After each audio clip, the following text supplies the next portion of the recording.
round of applause. How's everybody doing now? Everybody okay? Okay. My name is comedian Big Walt. I often call myself Big for a lot of reasons. Mainly, my doctor told me that I had one more growth spurt to hit, so I just want to be able to grow into my name. That's my opinion. But thank you, Pastor. Thank you, Mr. King, for giving me the opportunity. I know I look familiar to a lot of people because you may see me a couple of times. Very frequently, actually. On Mondays and Tuesdays, you can find me at any McDonald's or Zaxby's. Come check me out, But this is my first time being able to perform at a church. And one of the good things I can say quickly is, no matter how I do, you all can't do it. That feels good to me.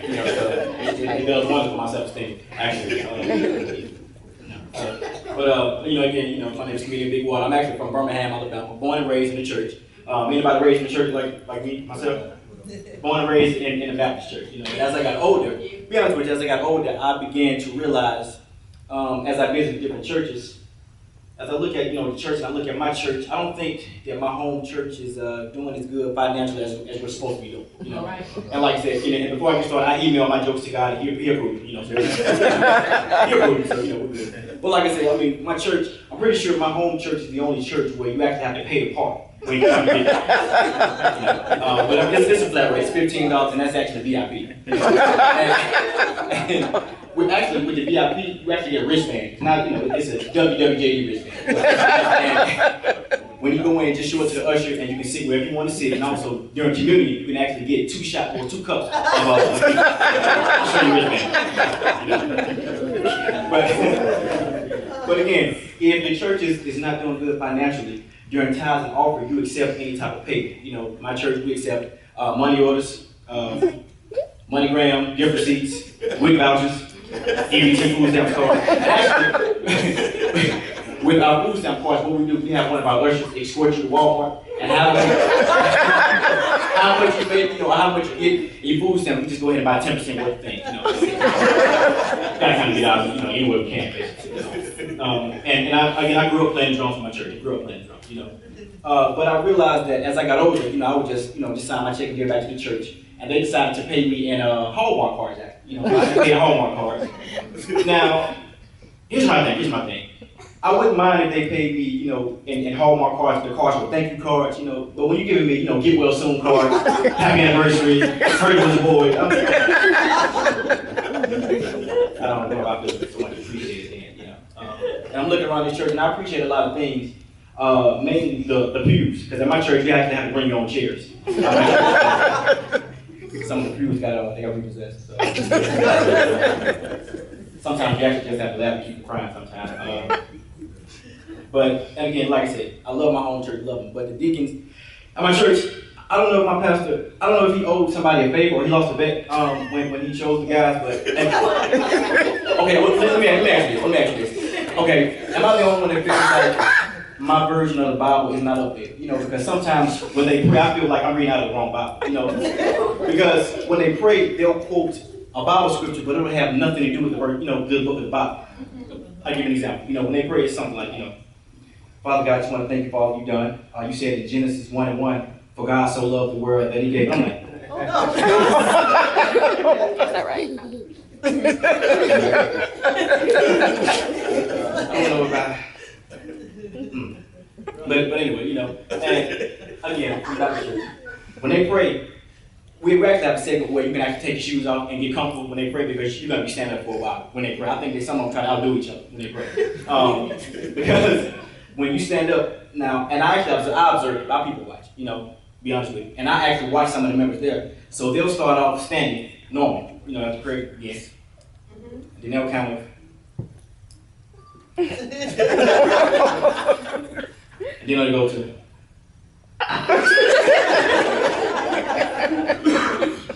I look at some of the kids like.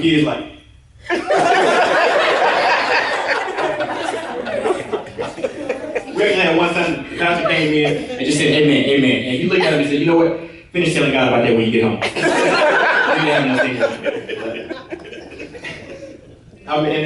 But my church is in the middle. This isn't a bad neighborhood. It is. Love to death, but we actually had an incident where they broke in and stole our air conditioning unit. It was in the middle of summer. And it was hot in the church. We actually had something where kids 9 and under can actually wear swimsuits to the church because it was extremely hot. Very hot. But here's what got me. In an effort to try to cool the church off, we had little box bands in the church, but we kind of had to just do it out because you had little kids walking up to the box bands trying to sound like robots. We had a swim on. Man, y'all be careful out here because the pollen is. I actually almost forgot what color my car was. It's a lot of pollen, so y'all be careful. Sinus infection. A friend of mine, she called me. She told me that she had to take her son to the hospital. He's I think 7 years old. And I began thinking. Now I'm only 26, but I began thinking for a long time I didn't even know a hospital existed. My grandmother's house was a hospital. We have to call it a hospital. Because we had home remedies. And I know y'all know castor oil, fatback, all of home remedies. If your head hurt, she could say, well, maybe one nail it down. Or if you're going, grandma, my side hurt. Well, that's because you drink too many drinks. Go on and get you some more. Don't get another drink. Yes, ma'am. But growing up in my household, my dad, I love him to death. My dad believed that chicken noodle soup was the remedy for everything. Everything. Whether it was gangrene, pink eye, or paper cut, low self-esteem. You walk and you hit your finger toe on the side of anything. I remember I came home crying one day and my girlfriend broke up with me. And I was talking to him and he was like, son, just get you some chicken soup. Chicken soup. But it's funny because as I got older, I actually still do that. I'm a big Miami Heat fan. Anytime they lose, I go straight to the gas station to get chicken and soup. That's what I believe. And I remember one particular evening, I was at a friend's house watching the game. Miami Heat lost. I was off, I think, Old National. And I went to the gas station to get chicken noodle soup and some milk. And I quickly learned that in Atlanta, downtown, you can't buy the only thing you can buy from the gas station is gas down here. Because I went to buy, again, chicken noodle soup. When you go get the milk, the expiration date on the milk said yesterday. And it was written in pen.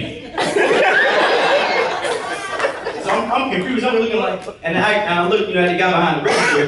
He actually had on a Taco Bell hat and a Texaco shirt. No one. But see, I was a Chevron, and I was like, where? And you know what? And I went outside and I saw, ice chests. You see those big ice chests outside? I just happened to go. I said, what? I'm curious. I want to look and see what's in there. After what I seen on the inside, I want to see what's in there. Looking there, it was no ice bags. It was about 25 ice trays filled up with water. And there was a sign that said, just filled up with water, come back in about 20 minutes. P.S. Don't twist the ice. Gas, and since we on gas is the kind of high where how much you put in your tank really depends on what else you got to pay out there. Or is it just me? Is that just me? Because as soon as I pull up to the gas station, I should take my seatbelt off and just reflect on my bills. I'm like, okay, I got to pay Comcast, my utility bill, light bill, salamander. And I feel like gas is a relationship change. I dated a girl, our relationship lasted 5.5, maybe 6 hours at the most. I remember she called me one day and she asked me to take her to some, a place expensive. I said, okay. We were right to the gas station. I said, you can watch me fill up.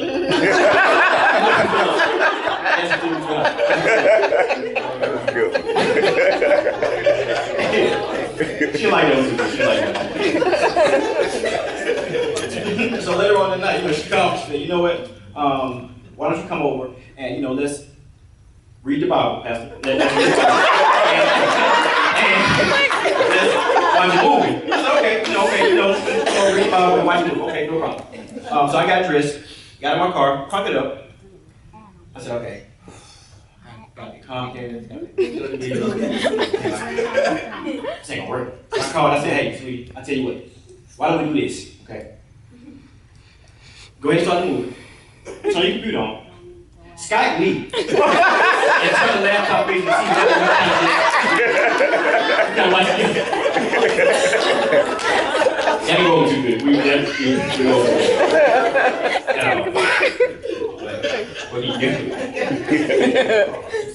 That's my struggle. And I know y'all kind of see me limping a little bit. Actually, I blew out my knee completely playing flag football. And I hate explaining the story because it don't sound, nobody even touched me. Flag football. I tore my ACL, my MCL, my meniscus. Nobody was in 10 feet away from me. I did it on my own, But I hate telling people, And it's like I wouldn't have to explain it so much that I would just kind of make up stories. You know, people would say, "Well, how'd you hurt your leg?" And I was like, "Well, funny story. I was actually driving and I was texting. I saw an 18-wheeler coming up, and I actually tore my ACL playing flag football. Like, just after all my. But I remember, I'll never forget when it happened. I was laying in the middle of the field, and this guy, big guy, he's maybe 6'5", 220 pounds. And he said, "Hey man, I'll carry you across the field." Now I'm 5 feet and not a lot of inches taller. And I'm like, okay, now he's 6'5", and if I let him carry me, this is the visual I got. He would have to carry me, and he carried me like this, and my arms wrapped around his head, kind of. Now you will not carry me. I'll lay here. I'll lay here. Don't worry about it. I stopped the game for 30 minutes till the ambulance came. So I'm sitting down just talking to everybody, kind of twirling my thumb. How's everybody? I mean, just trying to get to know people, because I wasn't moving. I'll never forget.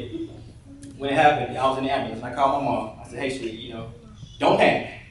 I hurt my leg. I'm headed to the hospital." First thing she did, she panicked under the phone. First thing she did. I said, "Okay." Call back. I said, "Hey, sweetie, everything's okay. I'm fine. Don't worry about it. Hurt my leg. I'm on the way to the hospital." And she's, "Oh no, my baby, my baby." I hear my dad in the background. "What happened to him?" And she said, "Okay, well, he hurt his leg playing flag football. He's on the way to the hospital." My dad said, "Hospital? Better tell him to get some chicken." That's how